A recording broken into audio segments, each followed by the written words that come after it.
Hello everyone, মই মুনামি দাস। মই মোৰ আগৰ ছেশ্যনত অধ্যায় 4 পাৰ্ট 2 মনোবিজ্ঞান আৰু ইয়াৰ অধ্যয়নৰ গুৰুত্বৰ এটা বিষয়বস্তু আলোচনা কৰিছিলোঁ, সেইটো হ'ল শিক্ষা মনোবিজ্ঞানৰ অৰ্থ। আজি আমি শিক্ষা মনোবিজ্ঞানৰ বৈশিষ্ট্য সম্পৰ্কে আলোচনা কৰিম। তো কোনোবাই যদি এই ছেশ্যনটো প্ৰথমবাৰৰ বাবে জইন কৰিছে, প্লিজ ছাবস্ক্ৰাইব কৰি দিব আৰু প্ৰেছ দ্য বেল আইকন, যাতে ভৱিষ্যতে যোনবোৰ ভিডিঅ' আহে তাৰ ন'টিফিকেশ্যন পাব পাৰা। চ' আমি আজি ষ্টাৰ্ট কৰোঁ শিক্ষা মনোবিজ্ঞানৰ বৈশিষ্ট্য সম্পৰ্কে আলোচনা। ইয়াত এটা কুৱেশ্যন হ'ব পাৰে এনেধৰণৰ যে শিক্ষা মনোবিজ্ঞানৰ বৈশিষ্ট্য সম্পৰ্কে আলোচনা কৰা, বা এনেধৰণৰ দিব পাৰে যে শিক্ষা মনোবিজ্ঞানৰ বৈশিষ্ট্য কি কি। ইয়াত 2 মাৰ্ক বা 4 মাৰ্কৰ কাৰণে প্ৰশ্ন থাকিব পাৰে, বা 2 মাৰ্ক বা 3 মাৰ্কৰ কাৰণে প্ৰশ্ন দি দিয়ে। চ' আমি জানো যে শিক্ষা মনোবিজ্ঞান কি হয়। শিক্ষা মনোবিজ্ঞান হ'ল এক বিজ্ঞান যিয়ে শিক্ষা সম্বন্ধীয় সমস্যাসমূহৰ সমাধান দিয়ে। চ' আমি এইটোও জানো যে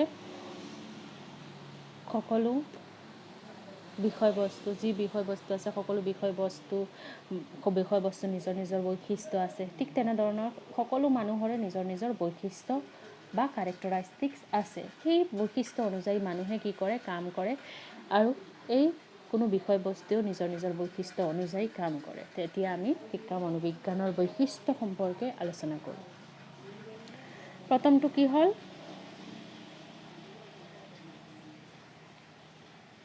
শিক্ষা মনোবিজ্ঞান হ'ল প্ৰায়োগিক বিজ্ঞান। শিক্ষা মনোবিজ্ঞানক কি বুলি কোৱা হৈছে? প্ৰায়োগিক বিজ্ঞান বুলি কোৱা হৈছে। কাৰণ শিক্ষা মনোবিজ্ঞান বা শিক্ষা মনোবিজ্ঞানে মনোবৈজ্ঞানিক যিবোৰ নীতি আছে, সেই নীতিবোৰ শিক্ষাৰ ক্ষেত্ৰত বা শিক্ষা সম্বন্ধীয় ক্ষেত্ৰত ব্যৱহাৰ কৰে। মানে হ'ল যে মনোবৈজ্ঞানিক যিবোৰ নীতি আছে, সেই নীতিবোৰ কি হয়, এজন বা এটা শিশুৰ অভিজ্ঞতা, সেই অভিজ্ঞতা আৰু আচৰণ অধ্যয়ন কৰাৰ কাৰণে সেই নীতিবোৰ ব্যৱহাৰ কৰা হয় যে তেওঁলোকৰ শিক্ষা সম্বন্ধীয় বিষয়বস্তু বা শিক্ষা সম্বন্ধীয় ক্ষেত্ৰত কি কি সমস্যা হৈ আছে, সেই সমস্যাসমূহক অধ্যয়ন কৰাত সহায় কৰে। সেয়া ইয়াক প্ৰায়োগিক বিজ্ঞান বুলি কোৱা হৈছে। মানে আমি কেনেদৰে ব্যৱহাৰ কৰিব পাৰি ৰীতি নীতিবোৰ, সেইকাৰণে।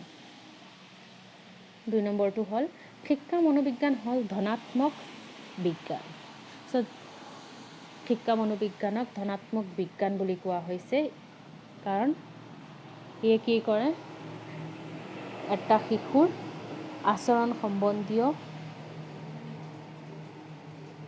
অসুবিধা বা সমস্যা সম্পৰ্কে অধ্যয়ন কৰে, আৰু সেই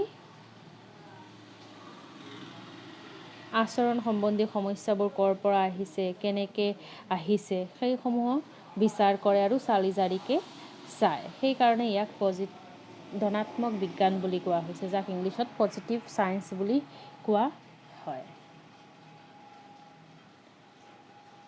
3 নম্বৰ পইণ্টটো হ'ল এক সামাজিক বিজ্ঞান। চ' শিক্ষা মনোবিজ্ঞানক সামাজিক বিজ্ঞান বুলি কোৱা হৈছে কাৰণ ই এজন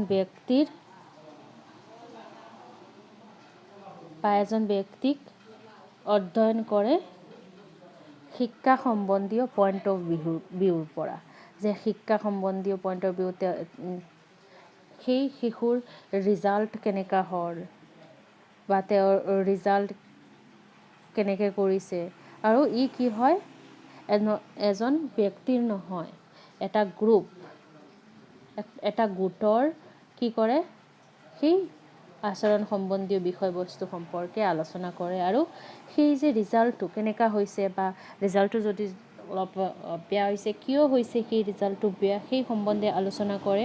আৰু যদি হয় তেনেহ'লে সমাজত এই যে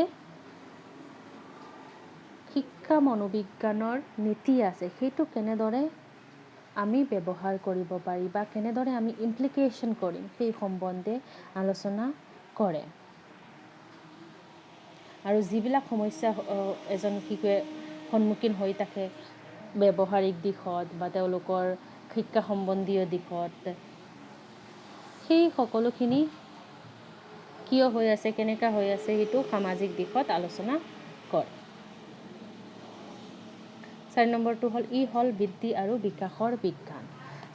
শিক্ষা মনোবিজ্ঞানত বৃদ্ধি আৰু বিকাশৰ বিজ্ঞান বুলি কোৱা হৈছে কাৰণ ইয়াত এজন শিশুৰ বৈশিষ্ট্য আৰু তেওঁৰ আচৰণ সম্বন্ধে আলোচনা কৰা হয়।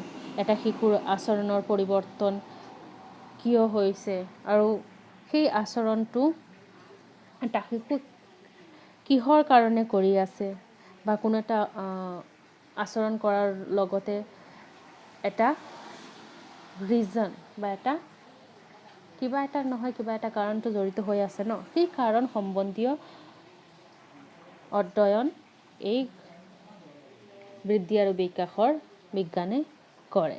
মানে এটা শিশুৱে যোনটো স্তৰত যাব, এতিয়া যদি শৈশৱ কালত হয় তেনেহ'লে শৈশৱ বা সৰু ল'ৰা ছোৱালীৰ নিচিনা কি কৰিব, তেওঁৰ আচৰণ কৰিব। আৰু যদি কৈশোৰ কালত হয় তেতিয়াহ'লে কি হ'ব, অলপ ডাঙৰ ল'ৰা ছোৱালীৰ নিচিনা তেওঁলোকে অলপ মেচিউৰিটি, অলপ কৈশোৰৰ নিচিনা কি কৰিব, আচৰণ কৰিব। সেই আচৰণৰ পৰিৱৰ্তন কিয় হৈছে, ইয়াৰ কাৰণ কি, সেই সম্বন্ধে শিক্ষা মনোবিজ্ঞানে অধ্যয়ন কৰে আৰু এই শিক্ষা সম্বন্ধীয় দিশত আলোচনা কৰা হয়। 5 নম্বৰটো হ'ল শিক্ষা সম্বন্ধীয় বিজ্ঞান। আমি জানো শিক্ষা মনোবিজ্ঞানে কি কৰে, শিক্ষা সম্বন্ধীয় সমস্যাবোৰ সমাধান কৰে আৰু এটা শিশুৰ যদি শিক্ষা সম্বন্ধীয় কিবা সমস্যা হৈছে, কিয় সেই সমস্যাটো হৈছে, ক'ৰ পৰা উৎপত্তি হৈছে, সেই সম্পৰ্কে আলোচনা কৰে আৰু সেই সমস্যাসমূহৰ সমাধান দিয়ে। সেইকাৰণে ইয়াক শিক্ষা সম্বন্ধীয় মনোবিজ্ঞান বুলি কোৱা হৈছে।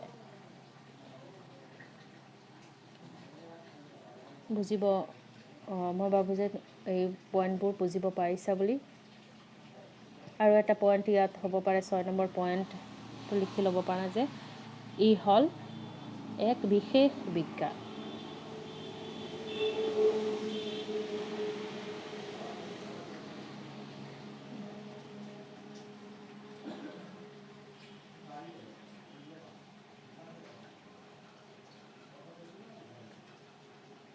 এইটো হোৱা নাই, বিশেষ বিজ্ঞান।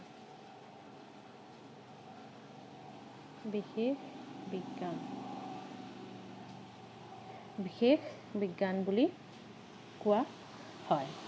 শিক্ষা মনোবিজ্ঞানক কিয় বিশেষ বিজ্ঞান বুলি কোৱা হয়, কাৰণ ইয়াত যোনবোৰ পদ্ধতি ব্যৱহাৰ কৰা হয় বা যোনবোৰ ইয়াত পদ্ধতি লোৱা হয়, সেই পদ্ধতিবোৰ কি হয়, বৈজ্ঞানিক পদ্ধতিবোৰ লোৱা হয়। কাৰণ বৈজ্ঞানিক পদ্ধতিত কি কৰা হয়, ইয়াত সমস্যাৰ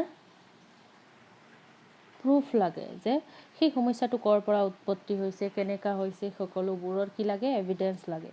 বা আমি ক'ব পাৰোঁ যে ইয়াত সেই সমস্যাসমূহৰ ক'ৰ পৰা উৎপত্তি হৈছে তাৰ প্ৰমাণ বিচাৰে। আৰু এই মনোবিজ্ঞানে কি কৰে, বৈজ্ঞানিক পদ্ধতি ব্যৱহাৰ কৰে আৰু বৈজ্ঞানিক যিবোৰ পদ্ধতি আছে সেইবোৰ লয় আৰু সেই বৈজ্ঞানিক পদ্ধতিবোৰৰ জৰিয়তে কি অধ্যয়ন কৰে, এজন ব্যক্তিৰ আচৰণ সম্বন্ধে অধ্যয়ন কৰে যে তেওঁলোকে শৈক্ষিক দিশত বা শৈক্ষিক পৰিৱেশত কেনেধৰণে আচৰণ কৰি আছে বা তেওঁলোকৰ যদি শৈক্ষিক পৰিৱেশত কিবা আচৰণ হয় সেই আচৰণবোৰ কিয় পৰিৱৰ্তন হৈছে সেই সম্পৰ্কে অধ্যয়ন কৰাত সহায় কৰে আৰু ইয়াত বৈজ্ঞানিক পদ্ধতি ব্যৱহাৰ কৰি এই সকলোবোৰ বিষয়ে জানিব পাৰোঁ। সেইকাৰণে ইয়াক বিশেষ বিজ্ঞান বুলি কোৱা হৈছে।